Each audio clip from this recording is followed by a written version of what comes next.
राधे राधे सभी भक्तों को। जय श्री सीताराम। पवन सुत हनुमान की जय। राधावर कृष्ण चंद्र की जय। उमापति महादेव की जय। जय जय श्री राधे। जय जय श्री राधे। आप लोगों को मैंने यहाँ तक कथा सुनाई थी।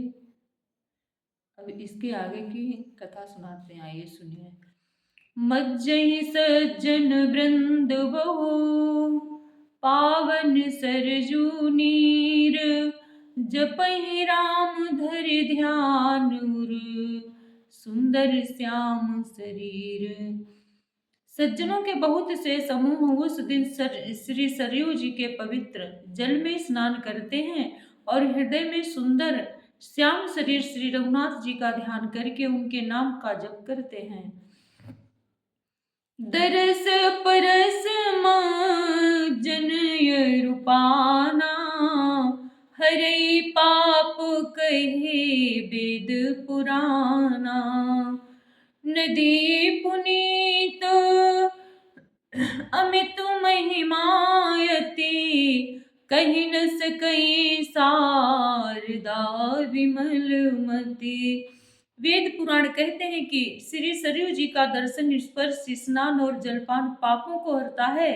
यह नदी बड़ी ही पवित्र है, इसकी महिमा अनंत है, जिसे विमल बुद्धि वाली सरस्वती जी भी नहीं कह सकती। राम धाम दापुरी सुहावनी, लोक समस्त विदित यति पावनी। चारी खाने जग जीवो अपारा, अवधत जेतनु नहीं संसारा। इस शोभायमान अयोध्यापुरी श्री रामचंद्र जी के परम धाम की देने वाली है। सब लोकों में प्रसिद्ध है और अत्यंत पवित्र है। जगत में अंडज, स्वेदज, उद्भिज और जरायुज चार खाने प्रकार हैं। अनंत जीव है। इनमें से जो कोई भी अयोध्या जी में शरीर छोड़ते हैं, वे फिर संसार में नहीं आते। जन्म मृत्यु के चक्कर से छूटकर भगवान के परम धाम में निवास करते हैं। सब वेद पूरी मनोहर जानी, सकल सिद्धि प्रद मंगल खानी। विमल कथा कर कीन यरंभा, सुनत न साही काम मद दंभा। इस अयोध्यापुरी को सब प्रकार से मनोहर, सब सिद्धियों की देने वाली और कल्याण की खान समझकर मैंने इस निर्मल कथा का आरंभ किया, जिसके सुनने से काम, मद और दंभ नष्ट हो जाते हैं।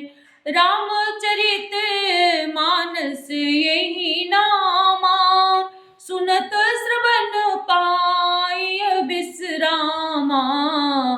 मन करे विषय अनल बन जरई, होए सुखी जो यही सर पर। इसका नाम रामचरितमानस है, जिसके कानों से सुनते ही शांति मिलती है। मन रूपी हाथी विषय रूपी दावानल में जल रहा है, वो यदि इस रामचरितमानस रूपी सरोवर में आ पड़े तो सुखी हो जाए। रामचरित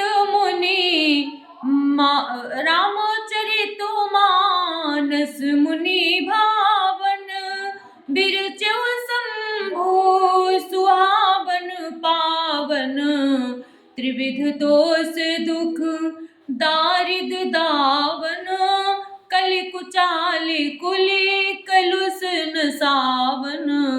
यह रामचरितमानस मुनियों का प्रिय है। इस सुहावने और पवित्र मानस की शिव जी ने रचना की। यह तीनों प्रकार के दोषों, दुखों और दरिद्रता को तथा कलयुग की कुचालों और सब पापों का नाश करने वाला है। रचि महेश निज मानस राखा, पाई सुसमो शिवासन भाखा। ताते राम चरित मानस बर, धरहु नाम हेरी हरसी उर। हरसी हर। श्री महादेव जी ने इसकी रचना करके इसको रच कर अपने मन में रखा था और सुअवसर पाकर पार्वती जी से कहा। इसी से शिव जी ने इसको अपने हृदय में देखकर और प्रसन्न होकर इसका सुंदर रामचरितमानस नाम रखा। कहूँ कथा सोई सुखद सुहाई, सारद सुनहु सुजन मन लाई। मैं उसी सुख देने वाली सुहावनी राम कथा को कहता हूँ। हे सज्जनों, आदर पूर्वक मन लगाकर इसे सुनिए। जस मानस जहि विधि भयो, जग प्रचार जहि है तो। अब सोई काहू प्रसंग सब, सुमिरि उमा वृषिकेतु।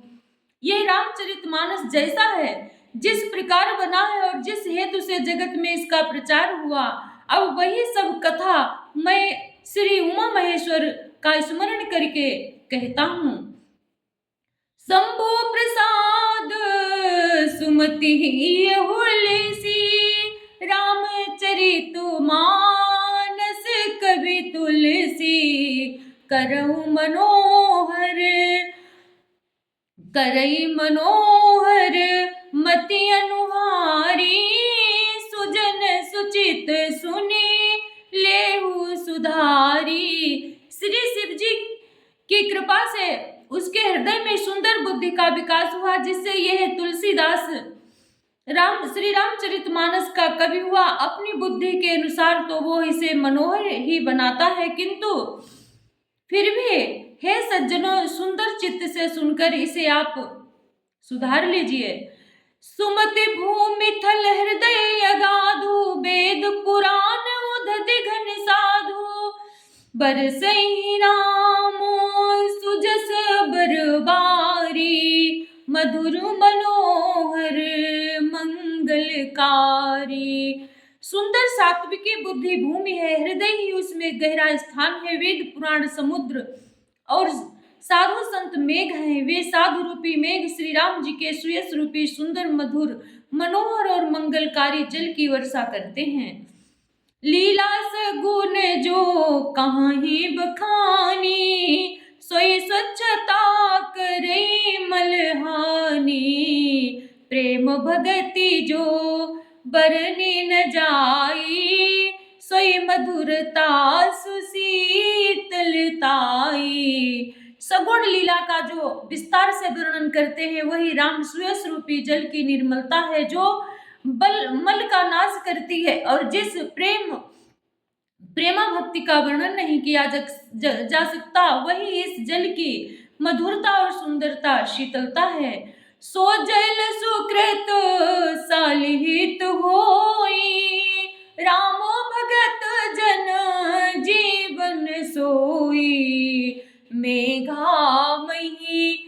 मेधामही गत सो जल पावन, सकिल श्रवण मग चले सुहावन। भरे सुमानस सुथल थिराना, सुखद शीत रुचि चारु चिराना। वह राम सुयस रूपी जल सत्कर्म रूपी धाम के लिए हितकर है, और श्री राम जी के भक्तों को तो जीवन ही है। वो पवित्र जल बुद्ध रूपी पृथ्वी पर गिरा और सिमट कर सुहावने कान रूपी मार्ग से चला, और मानस हृदय रूपी श्रेष्ठ स्थान में भरकर वही स्थिर हो गया। वही पुराना होकर सुंदर, रुचिकर, शीतल और सुखदायी हो गया। सुठी सुंदर संवाद बर बिरचे बुद्धि विचार, यही पावन सुभग सर घाट मनोहर चारे। इस कथा में बुद्धि से विचार कर जो चार अत्यंत सुंदर और उत्तम संवाद भुसुंडी, गरुड़, शिव, पार्वती, याज्ञवल्क्य, भरद्वाज और तुलसीदास और संत रचे हैं, वही इस पवित्र और सुंदर